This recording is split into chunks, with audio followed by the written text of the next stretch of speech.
Selalu mau belajar tentang apapun, you learn new thing every day, terutama apa yang kita butuhkan di pekerjaan.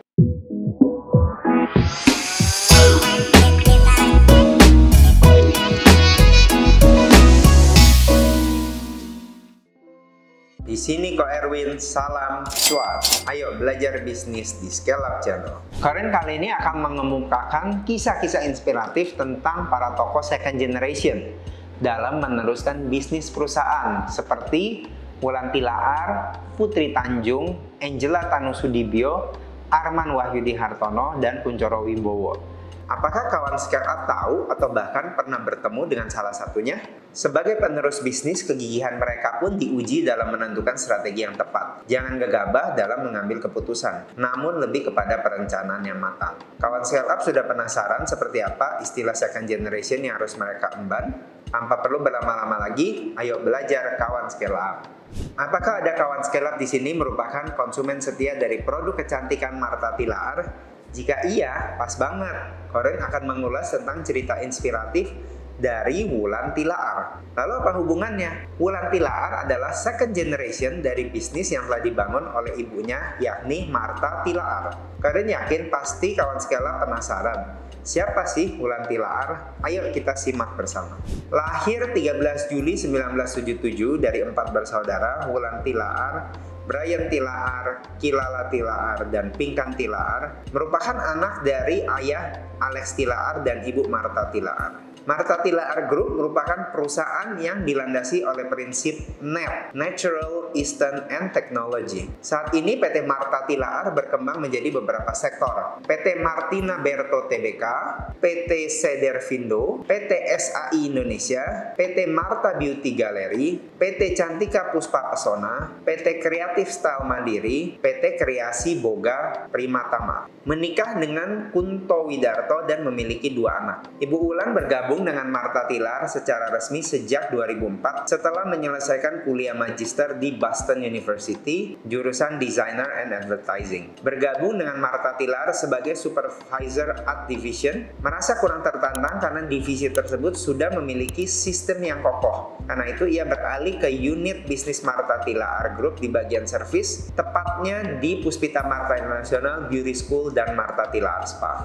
Karena tidak punya bekal kompetensi, tahun 2007 bersekolah lagi mengambil program khusus beauty aesthetic Sidesco di Zurich, Swiss. 6 bulan kemudian kembali ke Indonesia dan menjabat sebagai Deputy General Manager yang membawahi 4 anak perusahaan: Martha Tilaar Salon and Day Spa, Puspita Martha International Beauty School, Cipta Busana Martha Tilaar, Art and Beauty Martha Tilaar. Visinya adalah memperkenalkan tradisi dan kecantikan wanita Indonesia ke ranah internasional. Berikut adalah prestasi Wulan Tilaar dengan Martha Tilaar. Yang pertama, hingga awal tahun 2020, Martha Tilaar Salon Day Spa telah mempunyai 84 gerai. Yang kedua, membuka Martha Tilaar Shop secara offline di kawasan Jabodetabek, Surabaya, Yogyakarta, dan Medan, serta membuka tokonya di e-commerce. Jenis produk yang dijual pun beragam seperti produk make up, skincare, body care, hair care, halal, dan juga berbahan organik. Semua produk itu telah didistribusikan ke seluruh pusat perbelanjaan dan reseller di seluruh Nusantara. Dan juga telah membuka gerai spa bahkan sampai negara tetangga yaitu Brunei Darussalam. Yang ketiga, pada tahun 2015, Wulan membangun Rumah Martha Tilaar di Gombong, sebuah organisasi non-profit yang menyediakan ruang aman bagi para perempuan muda yang rentan akan terpaan isu sosial serta pelecehan. Sebab saat itu, isu pernikahan non-konsensual di bawah umum sedang marak dibicarakan. Lonjakan angka kehamilan remaja, perceraian, serta kekerasan dalam rumah tangga sempat sangat semarak. Karena itu, Wulan menyediakan tempat aman bagi para perempuan yang memerlukan bantuan untuk dapat membangun kembali rasa percaya diri, kemauan, serta kreativitasnya sehingga dapat menjalani hidup dengan optimal seperti sebelumnya. Yang keempat, Wulan juga meresmikan pusat pembelajaran yang diberi nama Ruang Belajar Alex Tilaar atau disingkat RBAT pada 16 Juni 2021 untuk memperingati hari kelahiran dari almarhum sang ayah Alex Tilaar di Jalan Kiai Haji Wahid Hasyim, Jakarta. RBAT dijadikan Wulan sebagai tempat di mana ide, gagasan, dan buku-buku Alex Tilaar mengenai pendidikan, sosial budaya, sejarah, pedagogik, dan ilmu politik bisa dinikmati masyarakat luas Dan sampai hari ini sudah tersedia lebih dari 10.000 buah buku. Nah, kawan scale up, tentu ya, sebagai second generation tidak semuanya berjalan mulus seperti cerita dongeng. Ada challenges yang harus dihadapi oleh second generation. Succession challenges apa saja yang dihadapi oleh Wulan Tilaar? Problem yang pertama, ekspektasi figur Tilaar yang dirasakan oleh Wulan memberatkan langkahnya sejak dirinya bergabung pada tahun 2004. Masyarakat mengharapkan Wulan dapat menyulap industri kecantikan sebagaimana ibunya berhasil melakukannya pertama kali. Seperti kita ketahui, Martha Tilaar, sang ibu, memulai bisnis di garasi rumah orang tua berukuran 3x4, berjualan kosmetik yang alami dan tradisional, dan bisa membawa Martha Tilaar Group sampai dengan saat ini. Nah, apa solusi yang dilakukan oleh Wulan? Wulan berusaha keluar dari bayang-bayang ibunya dan tetap bekerja sebagai dirinya sendiri. Salah satu siasatnya adalah dengan meninggalkan art division sebagai zona nyamannya, sekaligus merupakan latar belakang pendidikannya untuk memperdalam ilmu program khusus beauty estetik Sidesco di Zurich, Swiss. Ini termasuk tantangan dari sisi psikologis yang sebenarnya tidak pernah ada sebelumnya, namun Wulan berhasil menghadapinya. Yang kedua, akibat pandemi COVID-19 pada Maret 2020, Martha Tilaar Spa memutuskan dari 84 gerai untuk menutup sebanyak 45 gerai, lebih dari setengahnya dari Aceh hingga Kupang. Nah, apa solusi yang dilakukan oleh Wulan Tilaar? Yang pertama, beliau switching produk dari kosmetik, produk-produk kecantikan, ke produk-produk kesehatan seperti hand sanitizer. Juga menjual herbal sereh dan jahe. Produk-produk tersebut direspon positif oleh pasar, dan hasil penjualannya menyumbang 60 hingga 70% omset perusahaan karena spa terpaksa tutup. Wulan beserta timnya juga merumuskan SOP baru sesuai dengan protokol kesehatan yang searah dengan alur spa journey. Lalu beliau juga menjalankan home care spa dan office to office, yaitu pelayanan spa dari kantor ke kantor, tentu sesuai dengan prokes. Apa value lesson yang bisa kita pelajari dari Ibu Wulan Tilaar? Tentunya sebagai second generation, Ibu Wulan memiliki kunci tersendiri, yakni selalu mau belajar tentang apapun.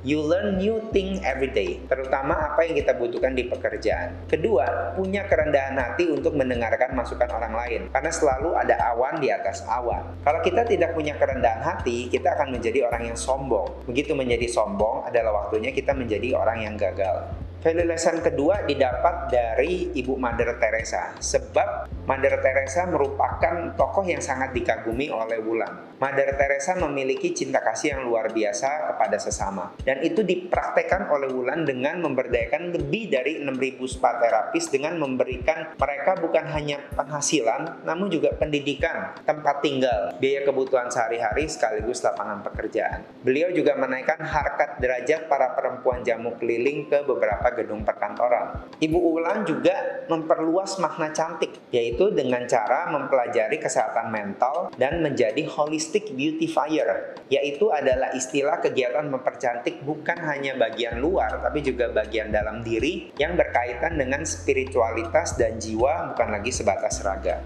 Berikutnya, beliau juga terus expand the network, memperluas jaringan bisnisnya. Bukan hanya ke dalam negeri, namun juga sampai ke luar negeri, yaitu ketika beliau berhasil ekspansi bisnis ke Brunei Darussalam. Dan beliau juga selalu mempertanyakan dirinya secara konstan. Apalagi selanjutnya? What's next? Beliau terus melakukan berbagai inovasi di Martha Tilaar Group. Kalian yakin kawan sekalian bisa mendapatkan cerita inspiratif dari Wulan Tilaar? Terutama poin dari beliau, yakni selalu mau belajar kapanpun dan dimanapun, terutama yang ada hubungannya dengan pekerjaan atau bisnis yang sedang dirintis. Karena semakin banyak kita belajar, kita akan semakin menambah ilmu, bahkan pengalaman sebagai referensi membuat perencanaan bisnis dengan tepat. Terakhir, jika kawan sekalian punya pengalaman, pertanyaan, atau sharing pengalaman bisnis, boleh banget ya tulis pada kolom komentar di bawah ini. Nanti Ko Erwin jawab. Sosok perempuan yang satu ini adalah darah daging dari pengusaha sukses yang di masa lalunya mendapat julukan si anak singkong. Pengusaha tersebut tak lain yakni Khairul Tanjung. Khairul Tanjung dikenal sebagai salah satu orang terkaya di Indonesia, sekaligus pemilik dari Citicorp. Apa itu Citicorp? Citicorp adalah kelompok perusahaan yang dimiliki oleh ayahnya Putri Tanjung, yakni Khairul Tanjung, yang didirikan sejak tahun 1987. Citicorp terdiri dari 3 perusahaan subholding, Megacorp, Transcorp, dan City Global Resources, yang meliputi layanan finansial, media, retail, gaya hidup, hiburan, dan sumber daya alam. Ternyata darah wirausaha beliau menurun pada putri cantiknya. Siapa lagi kalau bukan Putri Indarasari Tanjung. Namun semua itu bagi Putri dijadikannya sebagai cambuk untuk melecut semangatnya. Sebab rata-rata anak muda yang baru lulus sekolah atau kuliah pasti ingin bekerja di perusahaan impiannya. Namun berbeda dengan Putri, memilih untuk menjadi wirausaha. Saat kecil, Putri Tanjung menempuh pendidikan di SD Al-Azhar hingga kelas 3, lalu Sekolah Internasional Tiara Bangsa, dan dilanjutkan di Australian International School di Singapura pada tahun 2012 sampai 2014. Di masa SMA, Putri Tanjung pernah magang sebagai marketing assistant di MTV Asia selama 2 bulan, yakni pada bulan November dan Desember 2012. Pada 2014, anak konglomerat itu pernah jadi penyiar radio di Ozi Radio Jakarta. Meski tahun 2015, Putri bekerja di urbannightsradio.com mengemban 3 tugas, yakni sebagai produser, penyiar radio, dan juga sebagai social media officer. Putri Tanjung juga berhasil mendapatkan gelar sarjana dari Academy of Art University San Francisco dengan jurusan Teknologi Media dan Komunikasi. Selama menempuh pendidikan formal tersebut, ia juga aktif berkegiatan dan melakukan beragam terobosan dalam bidang sosiopreneur. Apa sih success story dari seorang Putri Tanjung? Yang pertama, El Paradiso Event Organizer pada tahun 2011 adalah bisnis pertama yang digeluti Putri Tanjung saat usianya baru berusia 15 tahun. Mula-mula ia menjadi penyelenggara pada ulang tahun untuk teman-temannya. Putri membuat konsep pesta ulang tahun yang sangat unik dan berkesan. Putri pun hanya mendapat profit sejumlah 15.000 saja. Namun berawal dari pesta itulah pada akhirnya semangat Putri semakin tersulut. Ia pun membuat tim khusus untuk menangani pesta ulang tahun dan event lainnya. Tahun 2014 saat inilah Putri Tanjung mengubah nama El Paradiso Event Organizer menjadi Creativepreneur Event Creator. Dan disinilah Putri Tanjung menjadi seorang founder dan CEO Creativepreneur Event Creator. Bisnis ini merupakan pengembangan dari El Paradiso yang mulai mengerjakan proyek besarnya pada tahun 2014. Saat itu di usianya yang telah memasuki 18 tahun, Putri berkeinginan untuk membuat acara dengan konsep yang berbeda dari acara I.O. lainnya. Contohnya, Putri menggabungkan konsep talk show sambil hangout, sehingga tidak menjenuhkan. Besarnya ambisi Putri akhirnya membuahkan hasil. Putri Tanjung lewat bisnisnya sukses menggelar acara pertama kolaborasi Trans Event dengan Bank Mandiri bertajuk Mandiri Creativepreneur Corner 2014. Acara berdurasi selama 4 jam itu mendapatkan respon luar biasa dari pengunjung dan terbilang sukses di tahunnya. Masih di tahun 2014, Putri dengan Creativepreneur Event Creator berhasil mengadakan acara seperti konser musik Creativepreneur Berjuang, Creativepreneur Talk, hingga Creativepreneur Corner. Kesuksesan dalam membuat berbagai acara ini pun bisa dilihat dari intensnya jadwal talk show yang diselenggarakan setiap tahunnya. Dan saat ini, acara Creativepreneur Corner sudah semakin populer dan mendatangi belasan kota, serta dihadiri lebih dari 70.000 anak muda. Pada tahun 2015, atas prestasi yang dicapainya, Putri Tanjung pun meraih penghargaan Women Who Shape Indonesia Today dari platform Zillion.com yang merupakan media online untuk anak muda Gen Z yang berfokus pada dunia entrepreneurship, pekerjaan, dan industri kreatif di Indonesia. Namanya berjajar dengan sejumlah sosok wanita berpengaruh lainnya, seperti Ibu Tri Risma Harani, Ibu Susi Pujiastuti, Ibu Najwa Shihab, Mira Lesmana, dan juga Ibu Retno Marsudi. Selain berbisnis, Putri Tanjung juga memiliki kemampuan bersosialisasi yang tinggi. Dan akhirnya pada tahun 2019, ia ditunjuk menjadi staf khusus Presiden Joko Widodo dari kalangan milenial. Dan saat itu usianya masih 23 tahun dan menjadikannya sebagai staf khusus termuda. Lalu, wanita yang kini berusia 25 tahun ini juga bermimpin perusahaan yang bernama CXO Media. Bisnis CXO menawarkan customer experience untuk mendukung bisnis unit lain milik Citicorp. Beberapa unit bisnis yang ditawarkan yakni marketing, pengembangan bisnis, event, dan creative visual. Dan sampai sekarang, Putri memiliki beberapa bidang perusahaan selain CXO Media, yaitu juga Female Daily Network, Mommy's Daily, Girls Beyond, Beauty Nesia, HiBunda.com, Rumah Digital Indonesia, dan tentunya juga Creativepreneur Creator. Pasti kawan Scale Up sudah bertanya-tanya ya, apakah Putri Tanjung pernah mengalami tantangan yang luar biasa sebagai seorang second generation? Ikuti terus ya video Ko Erwin sampai selesai. Eits, sebelum Ko Erwin lanjut, Karen ingin bilang, ayo jangan sungkan untuk tulis komentar atau pertanyaan seputar bisnis atau wirausaha pada kolom di bawah ini ya.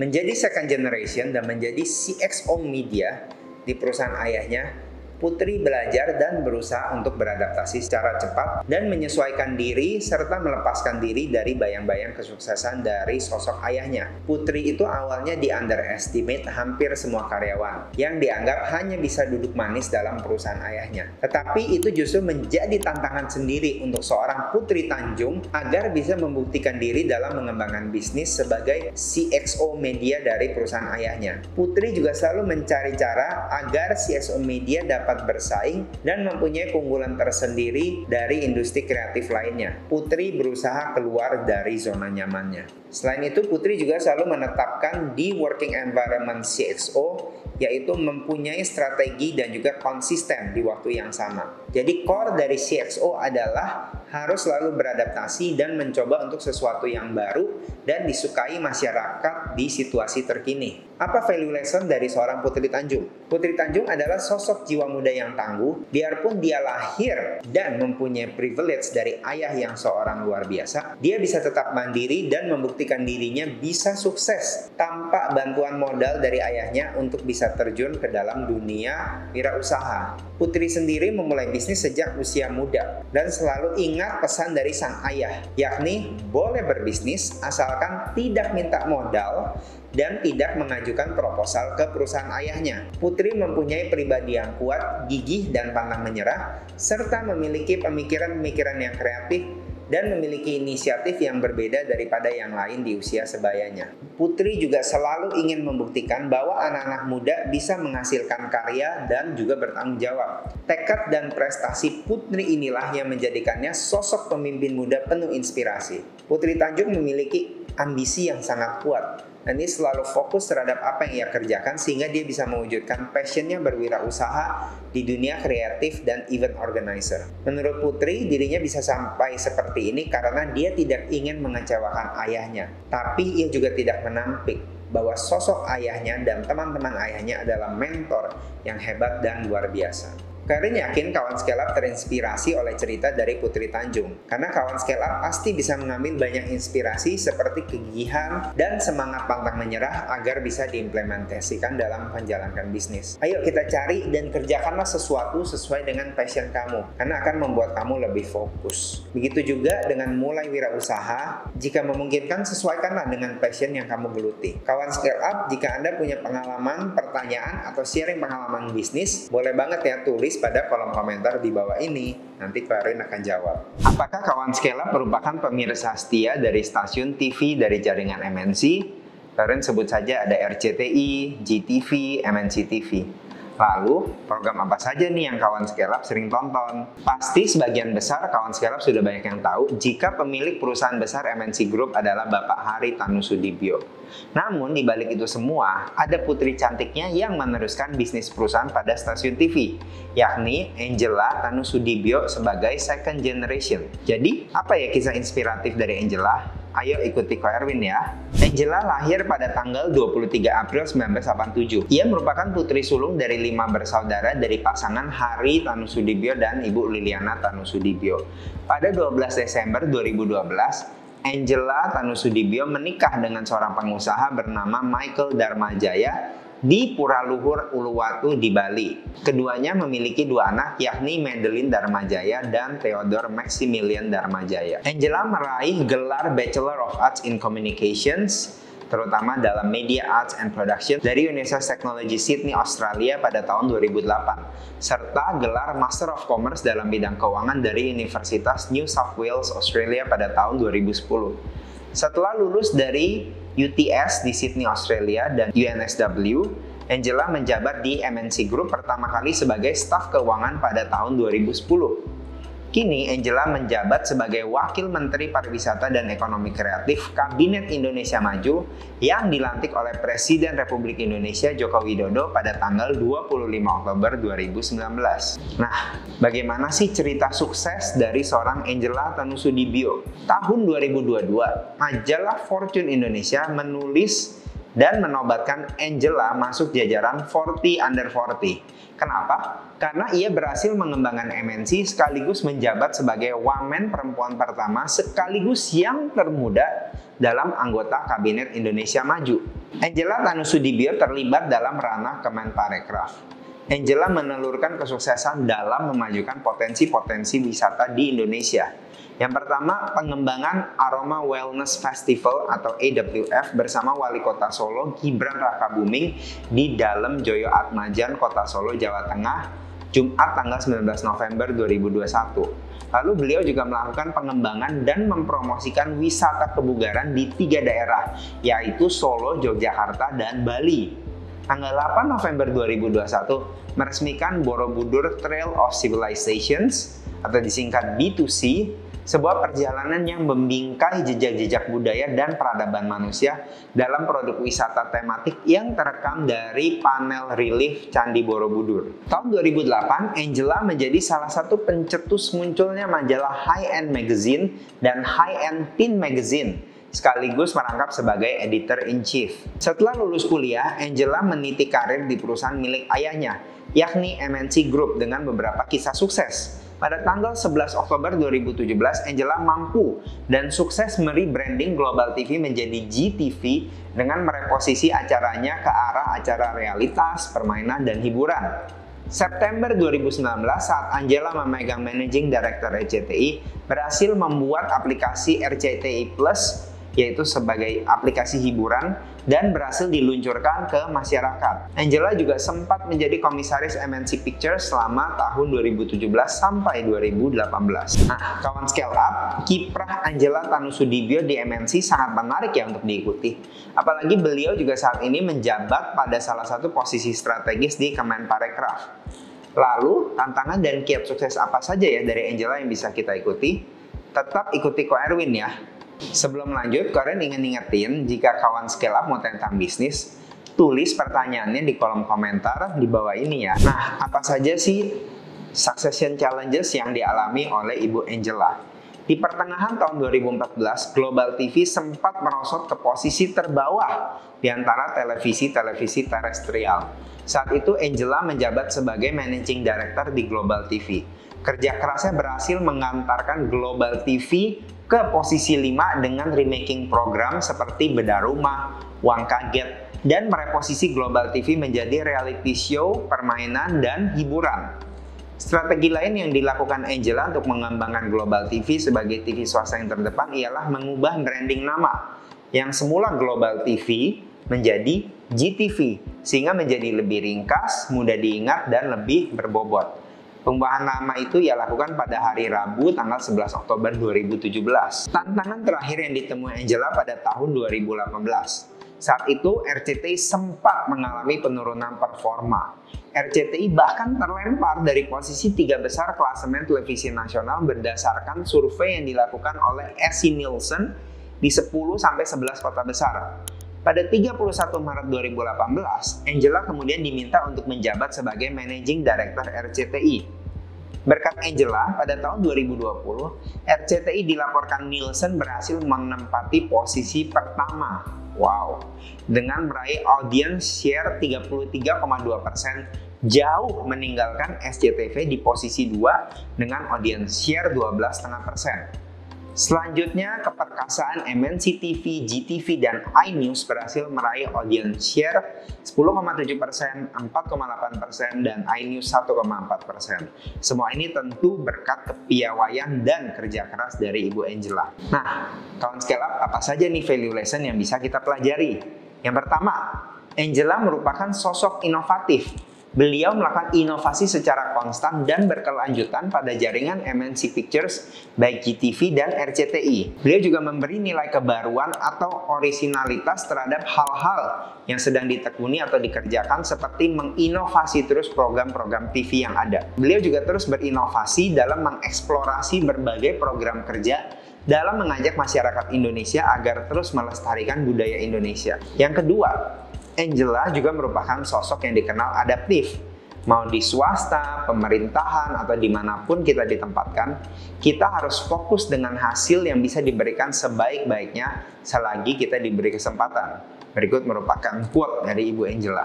Value lesson yang ketiga adalah beliau merupakan orang yang kritis dan pantang menyerah. Dan itu sudah diterapkan oleh Angela saat duduk di bangku kuliah sampai mulai bisnis di bidang majalah. Yang keempat, beliau berani mulai dari bawah. Beliau meniti karir dari bawah dan tidak meminta jabatan teratas di awal karir dari sang ayah. Yang kelima, beliau juga sukses menerapkan work-life balance. Beliau boleh bekerja secara konsisten, namun juga tidak lupa untuk meletakkan keluarga sebagai prioritas. Bahkan suaminya pun memberikan pujian ibu yang luar biasa hebat pada Angela. Ko Erwin yakin kawan Scale Up bisa mendapatkan banyak kisah inspiratif dari Angela Tanusudibyo, terutama tentang sosok yang inovatif dan adaptif, karena dalam berwirausaha kita harus mempunyai dua poin tersebut. Hal ini berguna untuk memenuhi kebutuhan konsumen. Tentu saja konsumen tidak mau sesuatu yang itu saja. Justru maunya pengen sesuatu yang berbeda dan tidak membosankan. Nah, mulai sekarang, kawan Scale Up harus mulai menginovasi produk sesuai kebutuhan konsumen dan tentunya harus adaptif dalam menjawab tantangan zaman alias tren-tren yang sedang berkembang.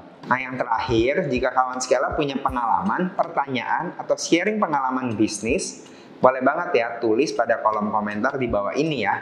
Nanti Ko Erwin jawab. Fitur Halo BCA, klik BCA, MBCA. Bagi kawan Scale Up pengguna BCA, pasti tahu betul ya fitur-fitur tersebut dalam melakukan berbagai jenis transaksi. Apalagi bagi kawan Scale Up yang hobinya shopping online. Ko Erwin paham betul jika fitur tersebut sangat membantu. Lalu, kawan Scale Up bertanya-tanya, siapa penggagas dari inovasi tersebut? Ya, betul. Beliau adalah Bapak Arman Hartono. Beliau merupakan anak dari bos besar pemilik BCA. Apa iya Arman Hartono keren? Jika dibilang keren, Ko Erwin akan jawab yes. Karena beliau merupakan second generation dari ayahnya. Saking kerennya, beliau juga mengikuti jejak inspiratif ayahnya agar terus menginovasi. Tanpa berlama-lama lagi, ayo bareng Ko Erwin kita gali cerita inspiratifnya ya. Ayo. Pria yang memiliki nama lengkap Arman Wahyudi Hartono lahir pada tanggal 20 Mei 1975 di kota Semarang, Jawa Tengah. Ia merupakan salah satu putra dari Robert Budi Hartono yang merupakan orang terkaya di Indonesia. Arman Hartono adalah anak bungsu dan memiliki dua orang kakak yang bernama Victor Hartono dan Martin Hartono. Arman Hartono adalah penerus tahta gurita bisnis grup Jarum dan juga perbankan Bank Sentral Asia atau BCA. Kehidupan sosial Arman Hartono ternyata jauh dari kehidupan orang-orang kaya yang suka menghamburkan uang. Dia juga terkenal dengan kesederhanaannya. Tahun 1996, Arman Wahyudi Hartono adalah lulusan University of California di San Diego. Tahun 1997, ia juga menempuh pendidikan di Universitas Stanford dan berhasil mendapatkan gelar Master of Science di bidang Engineering Economic System and Operation Research dari Stanford University. Nah, kita mau belajar nih, apa sih kisah sukses dari seorang Arman Hartono? Dan itu dimulai setelah beliau mengenyam bangku pendidikan tinggi. Arman bekerja di JP Morgan Singapura sebagai analis untuk Global Credit Research dan Investment Banking dari tahun 1997 hingga 1998. Pada tahun 1998, Arman Hartono menempati posisi manajerial di PT Jarum dari tahun 1998 hingga tahun 2004. Kiprah awal beliau di BCA dimulai dari tahun 2004, yaitu beliau bergabung dengan posisi awal sebagai Kepala Divisi Perencanaan Wilayah. Tahun 2004 sampai 2008, pria berzodiak Taurus ini menempati beberapa posisi strategis di BCA. Di antaranya adalah Kepala Sumber Daya Manusia dan Deputy Purchasing Director. Tanggal 14 September 2009, Arman Wahyudi Hartono waktu itu usianya 40 tahun resmi menjabat sebagai direktur di BCA. Tanggal 7 April 2016 dalam RUPST BCA, di mana adalah salah satu keputusannya pengangkatan anggota Dewan Komisaris dan Direksi. Waktu itu Pak Arman Hartono kembali pangkatnya meningkat, yang semula menjabat hanya sebagai direktur BCA menjadi wakil presiden direktur BCA. Mungkin kawan sekalian ada yang bertanya, kenapa seorang putra dari pemilik bank BCA tidak langsung menjadi presiden direktur? Pertanyaan adalah ada peraturan di Indonesia terutama bahwa seorang pemilik mayoritas dari sebuah bank tidak boleh menjadi presiden direktur. Jadi posisinya untuk mengawal supaya tidak ada konflik kepentingan, posisi maksimalnya adalah sebagai wakil presiden direktur. Beliau juga memperoleh banyak penghargaan. Tahun 2016, PT Bank Sentral Asia diapresiasi atas kerja keras, kebijakan, good governance, komitmen, dan ketaatannya kepada regulasi yang menghasilkan produk dan layanan terbaik melalui 5 penghargaan dalam Indonesia Best Banking Brand Award 2016. Penghargaan tersebut yaitu diantaranya Best Consumer Choice, Best Reputation Bank, Best Digital Bank, Most Reliable Bank, dan Best Performance. Berkat kepiawaiannya dalam membangun inovasi digital di BCA, Arman Hartono menerima penghargaan Best of the Best Marketeer of the Year Indonesia 2019 yang diserahkan langsung oleh Ketua MPR Republik Indonesia, yaitu Bapak Bambang Susatyo. Kawan Scale Up, Pak Arman Hartono sebagai second generation dalam meneruskan bisnis dari ayahnya sudah pasti menemui tantangan yang besar, meskipun dia berasal dari keluarga yang kaya raya. Lalu apa saja succession challenge-nya dan value lessons dari seorang Arman Hartono? Tetap ikuti Ko Erwin ya. Sebelum lanjut, kalian ingin ingetin, jika kawan Scale Up mau tanya tentang bisnis, tulis pertanyaannya di kolom komentar di bawah ini ya. Dengan menjadi second generation dan melanjutkan kepemimpinan ayahnya di BCA, saat itu Arman merubah pola kepemimpinan dari yang sebelumnya budaya kerja yang bergerak linear menjadi perusahaan yang budaya perusahaannya adalah eksponensial. Apa itu eksponensial? Eksponensial adalah suatu pertumbuhan yang selalu mempersiapkan segalanya dan berkembang pesat sesuai besarnya kuantitas itu sendiri. Contohnya adalah seperti amuba. Amuba membelah diri dari 2, 4, 8, 16, 32. Semua perubahan budaya kerja ini tidak berjalan dengan mulus. Banyak yang menolak hampir semua karyawannya karena dianggap Arman Hartono merusak budaya kerja yang sudah lama terbentuk oleh sang ayah. Arman juga dalam kepemimpinannya merubah budaya individual menjadi budaya kerja membangun tim. Tapi ini juga sama dalam beberapa tahun pertama. Banyak sekali penolakan, disrupsi, dan komunikasi dengan karyawan akibat perbedaan generasi. Dulu, era ayahnya, perusahaan berjalan oleh tim yang bekerja. Kini paradigmanya terbalik menjadi kerja bersama tim. Kuncinya adalah kolaboratif, cerdas, analitik, kreatif, dan inovatif. Ia menerapkan ini ke semua karyawan BCA pada waktu itu, dan hasilnya dalam 5 tahun saja BCA berkembang pesat di bawah kepemimpinan Arman. Pada kepemimpinan Arman ini juga banyak sekali pertentangan dengan teknologi yang ia usulkan dan terapkan. Karena banyak yang beranggapan Arman hanya membuang-buang duit dan waktu untuk merubah dari bank konvensional ke bank dengan adopsi teknologi atau digital. Hal demikian dikarenakan ide-ide Arman selalu gagal pada mulanya dalam pengembangan digital teknologi di BCA. Pelan-pelan ia berusaha mencoba mengubah mindset karyawannya yang tentu saja tidak mudah ya, karena karyawannya juga ada yang mungkin sedikit tanda kutip gaptek pada saat itu. Sehingga Arman berusaha menyatu dengan karyawannya agar passion kerja dan adopsi teknologi ini bisa muncul dari bawah. Karena ia sadar juga bahwa menjadi penerus pemilik perusahaan akan membuat jurang dalam hubungannya dengan anak buah jika tidak ada pendekatan sama sekali. Usaha Arman dalam pendekatan ke karyawannya adalah sesuai prinsip yang dia pegang teguh, yaitu pemimpin yang baik akan fokus dalam engagement dan memulai kerja dengan mendengarkan, start with listening. Maka ia mendorong anak buahnya menyampaikan ide mereka, kendati ia jauh lebih memahami konsepnya. Dan akhirnya ia berhasil mengubah itu semua, sehingga karyawannya sekarang bangga mempunyai pimpinan seperti Arman Hartono. Apa value lesson yang bisa kita dapatkan? Yang pertama, Arman Hartono adalah orang yang sangat sederhana,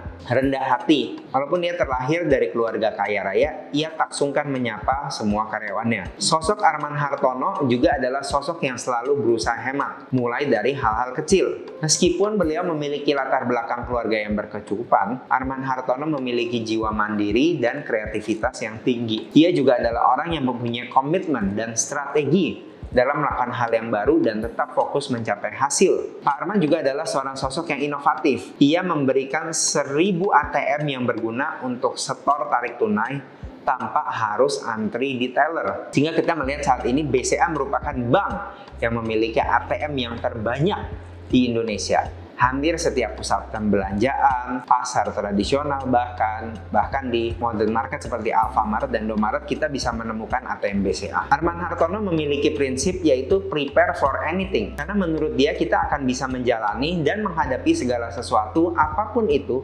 jika kita mempunyai persiapan yang baik dan matang. Arman Hartono juga terkenal dengan prinsipnya dalam investasi. Dia menerapkan prinsip SRI, yaitu simpanan, riset, dan investasi dalam mengelola keuangannya. Menurutnya kebiasaan investasi akan membuat kekayaan kita makin melimpah. Karen yakin kawan scale up bisa mendapatkan kisah inspiratif dari Arman Hartono. Kita bisa memetik pelajaran tentang prinsip beliau yakni prepare for anything. Apabila kita kaitkan dengan membangun bisnis, berarti kita harus sedini mungkin menyiapkan segala sesuatu dengan matang terhadap segala jenis ancaman, atau yang kadang kita namakan contingency plan. Kenapa begitu? Karena yang namanya bisnis pasti akan menemukan jatuh bangun. Jadi kita tidak boleh enaknya terus dalam bisnis. Namun dalam kondisi jatuh pun, kita harus menghadapinya dengan segala strategi untuk bangkit. Terakhir, jika kawan scale up punya pengalaman, pertanyaan, atau sharing pengalaman bisnis, boleh banget ya tulis pada kolom komentar di bawah ini. Nanti Ko Erwin jawab. Ayo belajar bisnis di Scale Up Channel. Apakah kawan Scale Up pernah beli barang perkakas di S Hardware Indonesia? Atau mungkin hanya sekedar masuk ke tokonya dan window shopping barang-barang yang dirasa unik? Ayo ngaku. Tapi kawan Scale Up sudah tahu belum? S Hardware di Indonesia pemiliknya siapa sih? Ya, beliau adalah Bapak Kunchoro Wibowo, second generation dari bisnis Kawan Lama Group. Terus ikuti Ko Erwin ya. Ko Erwin akan menceritakan kisah inspiratif beliau yang bisa kawan scale up jadikan referensi. Ayo. Kunchoro Wibowo adalah seorang pengusaha dari Indonesia, sekaligus putra pertama dari pendiri grup Kawan Lama Sejahtera. Kunchoro Wibowo dilahirkan pada tahun 1956 dan merupakan anak keempat dari 9 bersaudara. Masa kecil beliau sering dihabiskan di toko ayahnya, sebuah toko perkakas berukuran 3 x 3 meter di kawasan Glodok. Ayahnya bernama Wong Jin, kerap melatih Kunchoro Wibowo sepulang sekolah untuk membantunya berjualan di toko. Ketika remaja, kedisiplinan dan kemandirian telah tertanam dalam dirinya sejak usia dini, berkat didikan orang tuanya. Bahkan saat berumur 17 tahun, Kunchoro sudah dipercaya pergi ke luar negeri, bertemu pemasok perkakas dan bernegosiasi sendiri. Ia juga sering berkunjung ke berbagai pameran perkakas. Berbeda dengan adik-adiknya yang melanjutkan sekolah ke luar negeri, ia tetap di Indonesia dan meneruskan bisnis ayahnya. Hal ini berlanjut hingga akhirnya ayah beliau meninggal dunia. Meskipun begitu, beliau sempat menyelesaikan pendidikannya di London Business School, program non-diploma di Inggris tahun 1977, dan di Universitas Terbuka Indonesia jurusan Manajemen Ekonomi tahun 1993. Tahun 1977, perjalanan sukses Kunchoro Wibowo dimulai. Beliau memulai karirnya dengan membantu ayah dengan berjualan perkakas di daerah Glodok bersama adik-adiknya. Bisnis perkakas tersebut berlanjut dengan didirikannya PT Kawan Lama Sejahtera yang masih dalam naungan grup Kawan Lama yang didirikan oleh sang ayah. Beliau dipercaya sebagai sales manager PT Kawan Lama Sejahtera pada tahun 1977 sampai 1980. Dalam kurun waktu 1982 sampai 1990, Kunchoro Wibowo membuka kantor pusat di gedung baru dengan 4 lantai di kawasan Glodok Jaya yang berkonsep one stop shopping. Pada tahun 1995, Kunchoro Wibowo dengan dibantu oleh 5 saudaranya mulai berekspansi dengan mendirikan PT S Hardware Indonesia yang sekarang sudah merupakan perusahaan TBK. PT S Hardware Indonesia adalah pemegang lisensi tunggal S Hardware, sebuah perusahaan retail perabot rumah tangga dan perkakas dari Amerika Serikat. Di Indonesia, perusahaan ini menjual berbagai produk perkakas rumah tangga dan industri, perkakas kantor, mainan, furniture, dan bahkan barang-barang lainnya. Kunchoro Wibowo membuka gerai S Hardware Indonesia pertama kali di Supermall Karawaci, Tangerang pada tahun 1995. Tahun 1997 dengan pesatnya perkembangan perusahaan dan kebutuhan, akhirnya Kunchoro Wibowo memindahkan kantor pusat PT Kawan Lama Sejahtera ke gedung baru berlantai 9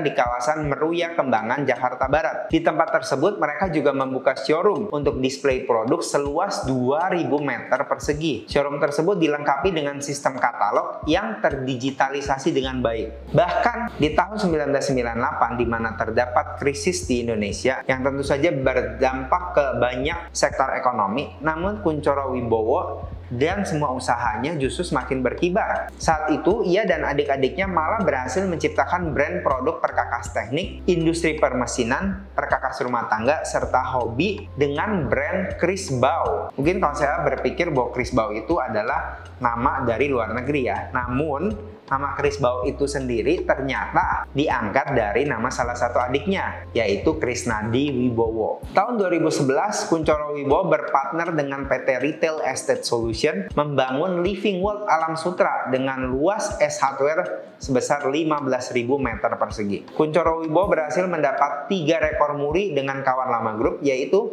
pertama, sebagai pusat perlengkapan rumah tangga dan gaya hidup modern terbesar di Indonesia.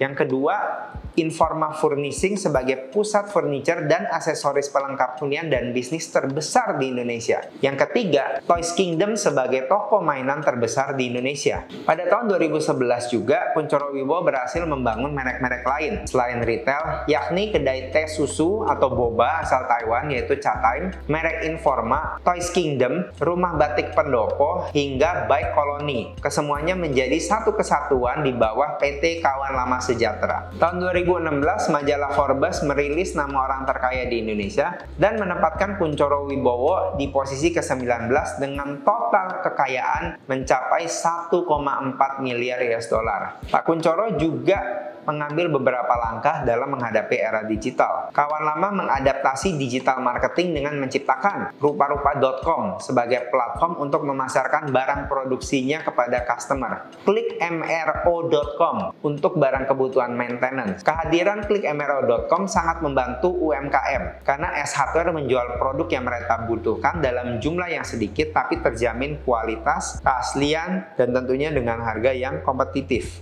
Kawan Scale-up sangat menarik ya, bagaimana kita belajar dari background dan success story dari Bapak Kunchoro Wibowo. Pasti kawan sekalian bertanya-tanya, bisa nggak ya saya ikutin jejak sukses beliau? Kalian yakin pasti kalian bisa. Nah, untuk succession challenges-nya dan value lesson-nya seperti apa sih? Tetap ikuti Ko Erwin ya. Sebelum lanjut, kalian ingetin jika kawan sekalian mau tanya tentang bisnis, tulis pertanyaannya di kolom komentar di bawah ini ya.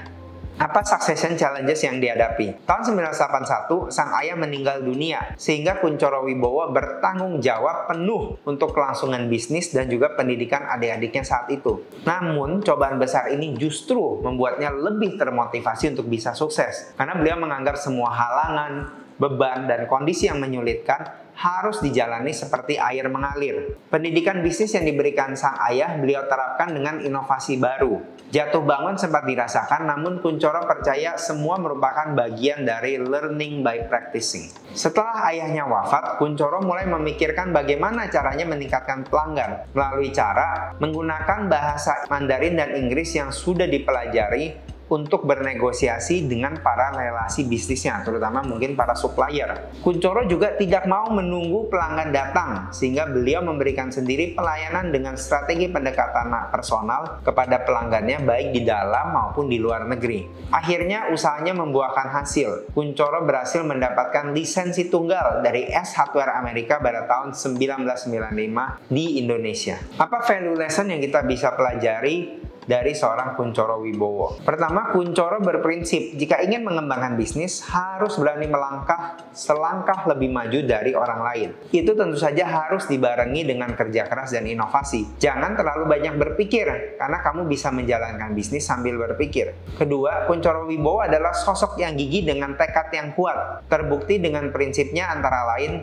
I wanna be something different. Saya kalau punya keinginan harus sampai dapat. Kalau masih ada yang belum tercapai, saya usahakan sampai dapat. Yang ketiga, Kunchoro termasuk orang yang sederhana dan humble. Beliau tidak membeda-bedakan status orang. Yang keempat, Kunchoro tidak pernah menjadikan pekerjaannya sebagai beban. Saya jalani secara natural saja, bukan beban, tidak terpaksa, dan harus senang, kata beliau.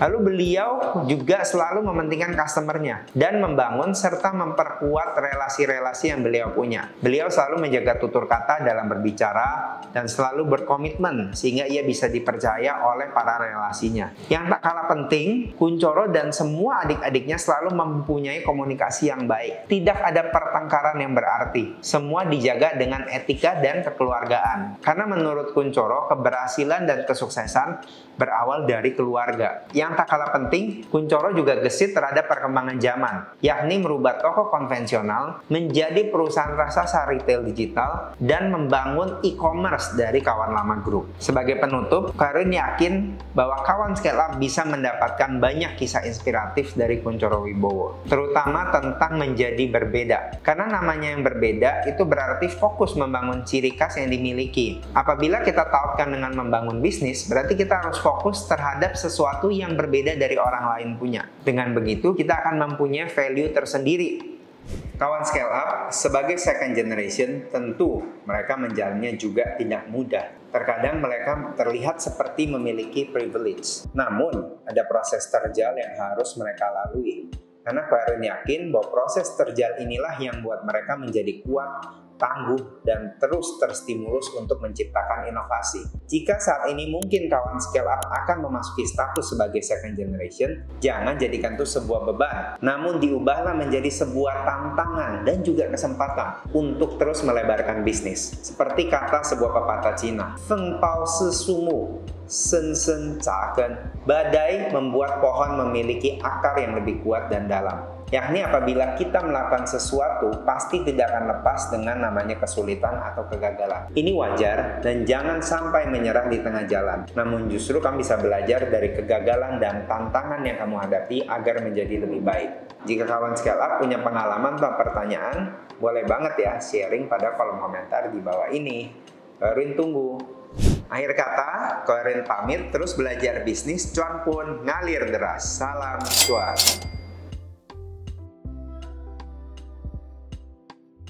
Tahu nggak nama Arman singkatannya apa? Nama Arman. Arman itu aku rela menderita asal nambah duit.